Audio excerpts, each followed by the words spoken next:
Hi everyone, in today's tutorial I wanted to show you how I made this moving parametric facade inspired by Bund Finance Center by Foster & Partners in Shanghai. The whole moving structure is made with geometry node system in Blender Animation 2. So without further ado, let's jump into new blank blend file and start making this building. So in Blender I will delete everything except for our default cube, so let's delete the camera and the sun. And let's model something that will match the shape of the building. So first let's maybe change the dimension of the cube in edit mode. I will scale it maybe 4 times. Now it has dimension of 8 meters. And let's maybe now scale it in y-axis and little bit more and x. And I won't have this bevel corner, so let's jump in edit mode. Edge selection, and with Ctrl B. As you can see, it's not perfect 45-degree angle, and this is because I haven't applied the scale. So in object mode, Ctrl A, scale. Now it's perfect 45-degree angle, and I think something like that would be enough. Now let's add bevel modifier. And as you can see, the bevel is now working on all edges, and actually what I want is to have bevel only in the vertical elements. So let's select all the vertical edges, and under N panel in the item section, let's increase mean bevel wave under the edges data. And now in modifier setting, if I change limit method from angle to wave, as you can see, we are only now beveling the vertical elements, which is exactly what I wanted. Let's increase the number of segments, and with right click let's activate Shade Auto Smooth. And this will be the base shape. Now I want to make this top part of the building, so let's just duplicate it with Shift D, move it in the Z-axis and scale it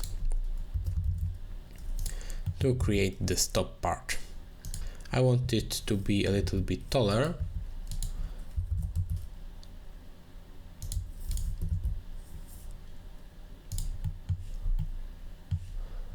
and maybe this too a little bit shorter. Don't forget to apply the scale to everything. And now I would like to add a little bit more bevel to these sharp edges, so let's add another bevel modifier, but this time we don't change the limit method.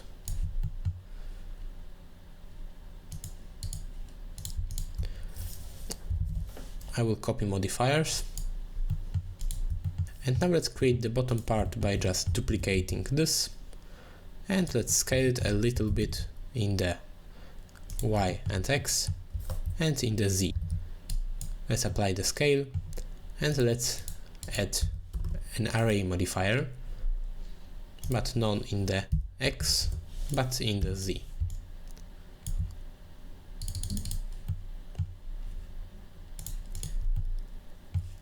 Okay, I'm pretty happy with the base shape of the building. Let's focus now on creating this parametric facade effect. What we need is the base shape where we can place our facade. So let's duplicate the top part. Let's delete the second bevel modifier and apply all the others. As you can see, I have these extra buttons. If you want them too, you can apply the add-ons called Modifier Tools. It's a default Blender add-on, you can activate it. It comes with Blender. Let's now delete the top face, and actually let's delete only this face, so I now have a profile to my parametric structure. Okay, let's jump to Geometry Nodes tab. I would like to make this view a little bit bigger, and let's add a new Geometry Nodes network. So the creation of this geometry node system will be divided to 4 main steps. The first, we will convert this geometry to curve and create evenly distributed points. The second part will be instancing on this point the base lines that will make our facade later on. The third part would be animating them. We will create the constant movement along this curve. And the last part will be creating actual geometry, so we'll be taking these curved lines and converting them into tubes. So let's start by converting this mesh to curve. Let's maybe rename the geometry node network to Parametric Facade, and let's convert it to curve by using mesh to curve node. Now we convert this vertices to curve. And why are we doing this? Because I want to create evenly distributed points on this curve, because we need to evenly distribute elements of the structure at the end. So let's use the resample curve node. And what this node will do is to create evenly distributed points along our geometry. As you can see, it's changed the shape now because we have a fixed count. It will only create 10 points now, which is not nearly enough. If we increase this, it will mark the shape closer, but what I actually want to do is not to specify the exact number of points, but the distance between them. So let's change the option from count to length, and now geometry nodes are dividing this curve evenly by the segments of length of 10 centimeters. I will change it to actual 0.22 meters because this is the right size from the final effect. And this is actually it for the first part. Let's join it to a single panel, and let's call it mesh to curve. If you want, you can change the color of this panel under the N panel. In the node setting, you can check the color and pick any color that you would like.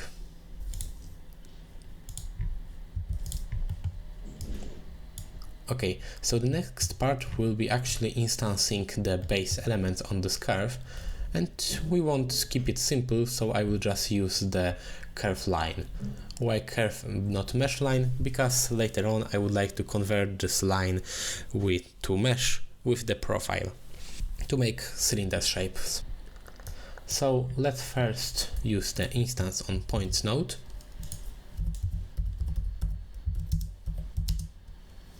And this node will allow me to place instances on these points. And so we actually need some instances. And like I said before, I will use the curve line.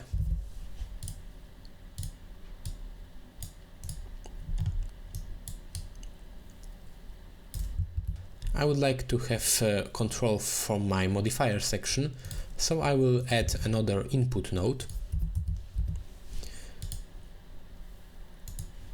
And I would actually want it to go to bottom, not up, so I need the minus and number in the Z axis. And to create the interface, I will need to combine XYZ node, because I don't want to have control of all these other number. I only want this one. So let's add combine XYZ. And as you can see, now I can control each input separately. And just for the convenience, I will add multiply node here by -1 to have positive number in the interface. We can change the value name under group settings to base length. We can add another input actually here and call it spacing. Now, outside the geometry nodes network, I have control over everything. That's important. Let's back to geometry nodes. And now everything is perfectly even, every element is the same size, and I want to add this nice wavy movement like we see in the final image. So to do this, we'll randomize the scale of each instance in the z-axis. So to do this, we will need few nodes. First, I will add the noise texture.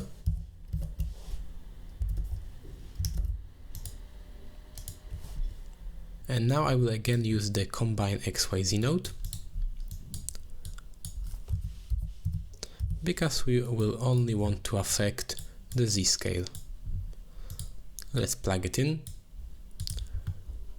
And as you can see, we have our randomness, but it's the scale of the noise is much too big now.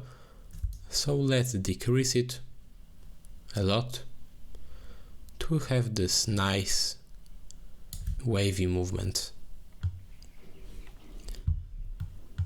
I would like to have a better control of it now, because now I can't change much actually. So let's first change the type to 4D. Now with a W setting, we have a lot of variations. Let's add another input node and plug the W. And to have better control of the length of the elements, let's add map range node.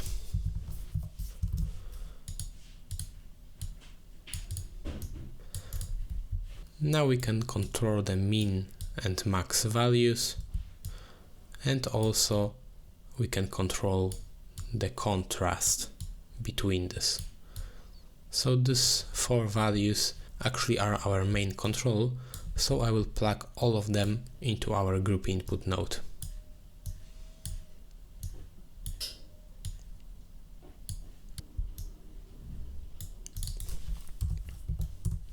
Okay, so this will be it for our second part. Let's join everything and let's call it base curve instances.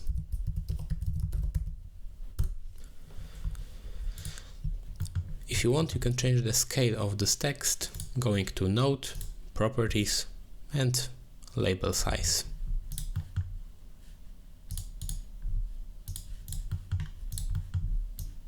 Okay, so the first step will be actually animating this, and this will be the most tricky part. So we will be using the node called Sample Curve. Let's add it to show how it works.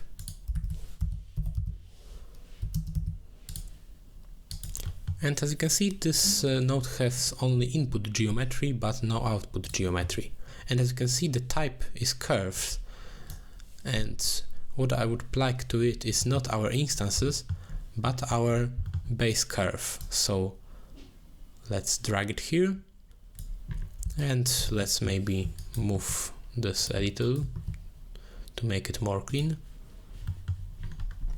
And this node has few functions, but to us the most important will be the position output, because what it will do, it will output the position at the specific percentage of curve.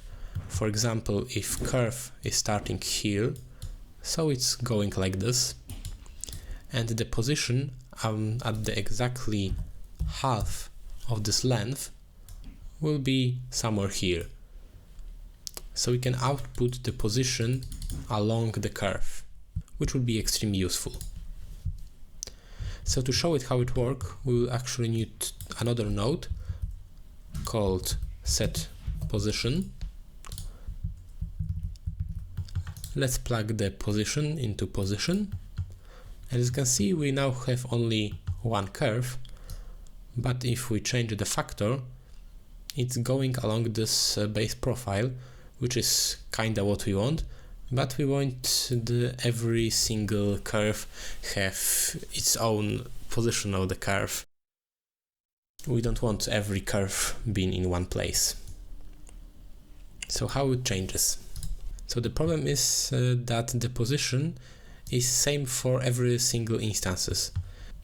Because we will telling Blender that we want the position output that is exactly on the half of base curve, and every instance is now have the same position.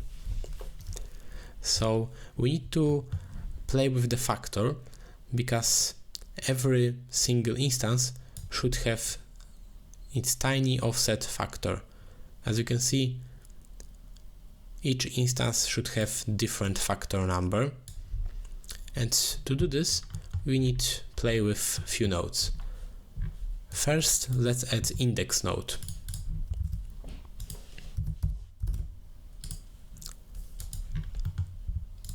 And what this node is doing is outputting unique number for every single instances, starting from 1 and going 2, 3, 4 and so on and so on. So as I said before, we need unique factor for every single instance, but we don't want it to be random. What we actually want is it start from 0 and going to 1 gradually. So what we need to do is to take indices, for example, from 0 to 154 and map it to factor value from 0 to 1. So we actually mapped the values before using the map range node, so let's add it here too. Let's drag and search for map range. The problem is now that we don't know the maximum value. We can of course calculate the number manually, but this will be not the best solution. We actually have a node that will calculate it for us.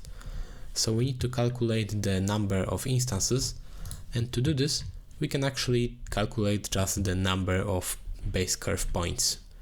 So here is our base curve. I will drag another line here, and let's search for node called domain size.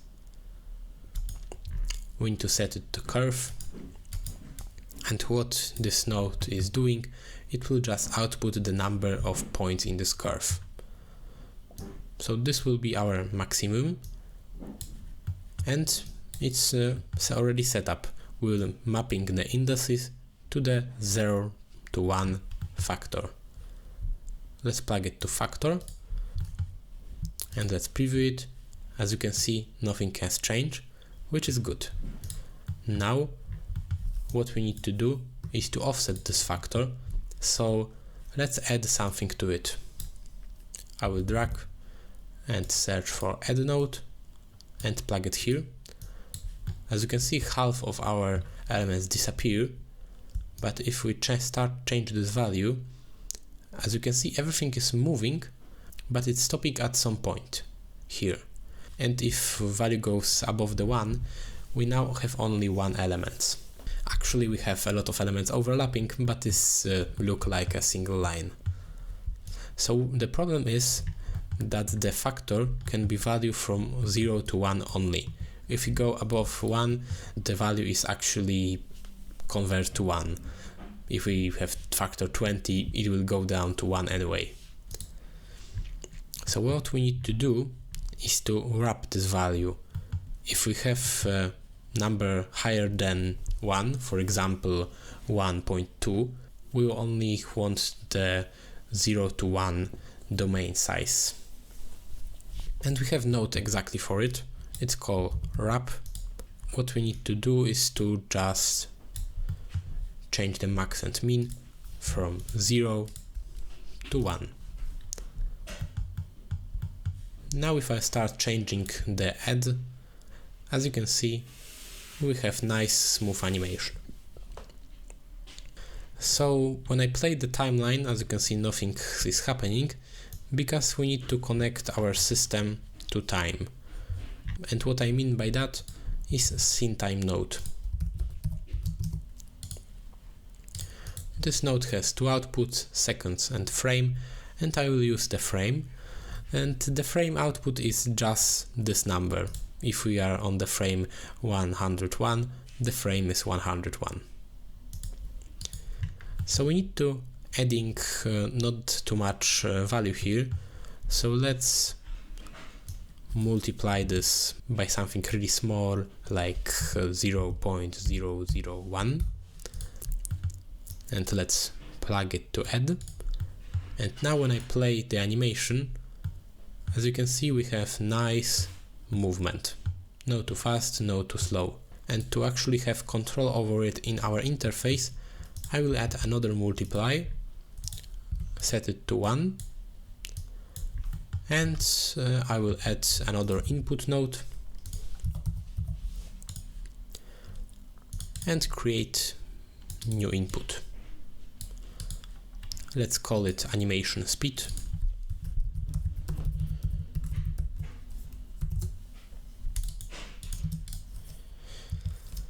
And now we have control over speed in our interface. As you can see, we can increase it or we can decrease it even more.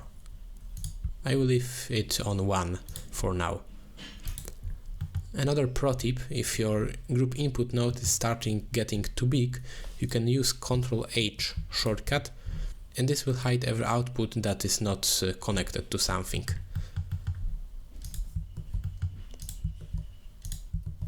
Okay, so the third part is done. Let's join it to frame and let's call it animation. Okay, I would actually like a little bit more order here, so let's join this to also, and I will change the color to make it pop out more, and let's name it time, and let's also join this three.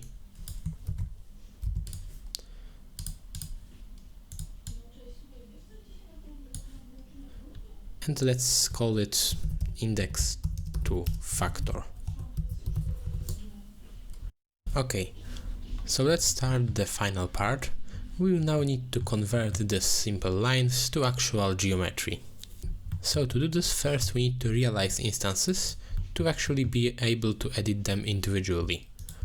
So let's add realize instance node. And now we can convert this curve to mesh. And for that we need to use curve to mesh node. Let's connect it.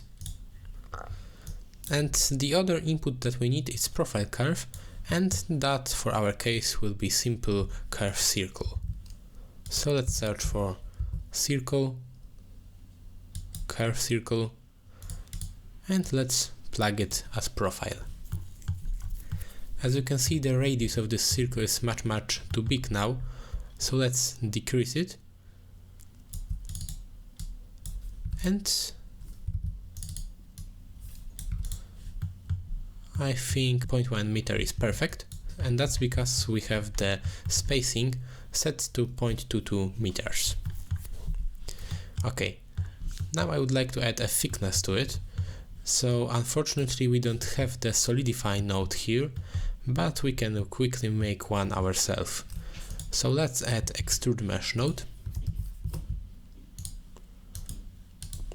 uncheck the individual option, and let's set this number to something small, like -0.01.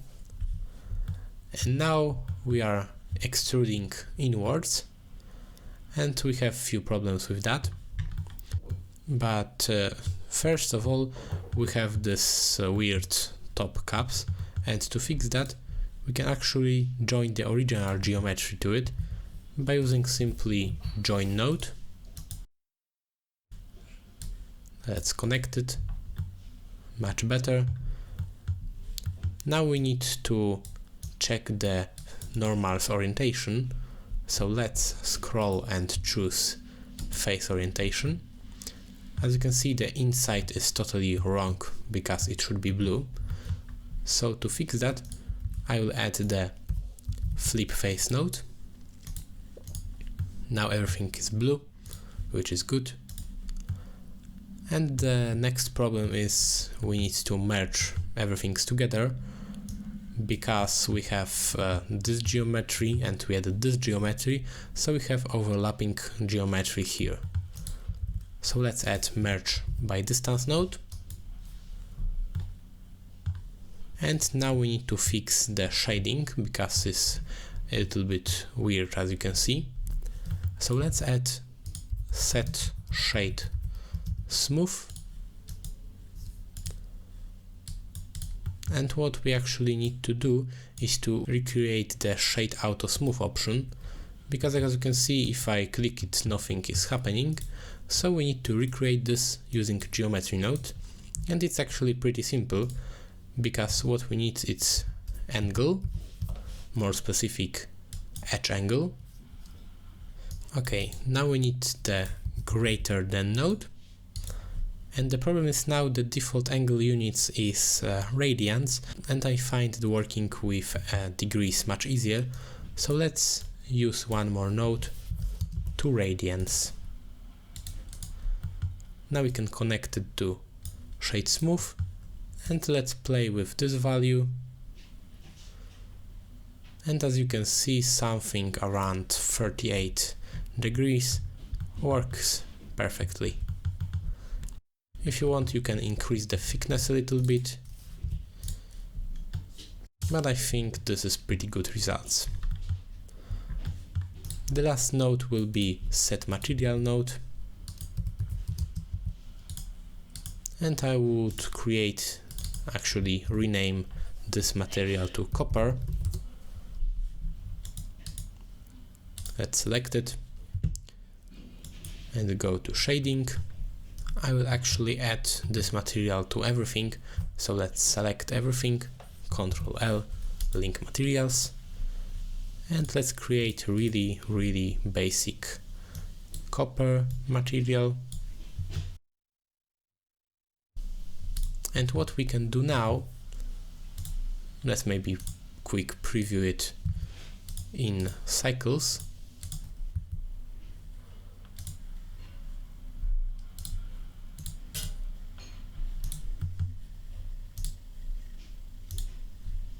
The last thing, let's play with the settings a little bit.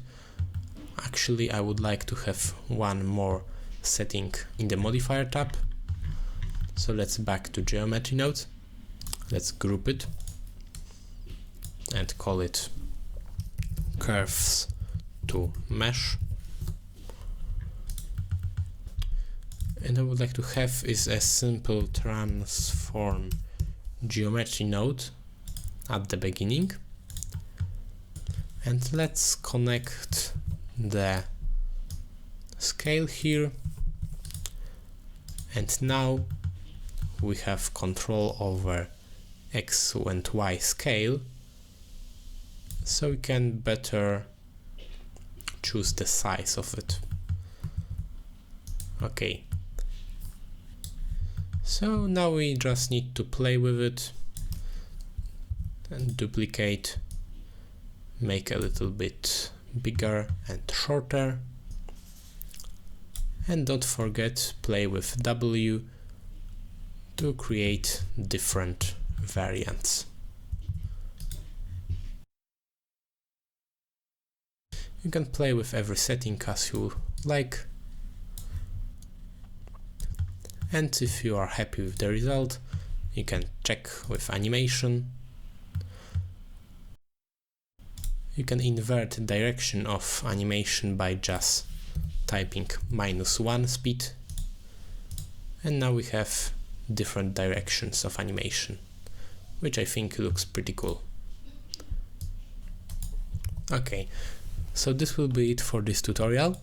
Thank you so much for watching. I hope you learned something new. If you want to support the channel, you can check my Blender add-ons. I made few of them, like Nodee crystals to make parametric crystal with geometry nodes, or ice and snow to make nice snow and icicles effect really quick, also with geometry nodes. If you want to find out more, you can check the link in the description. Thanks so much for watching once again, and see you soon. Bye!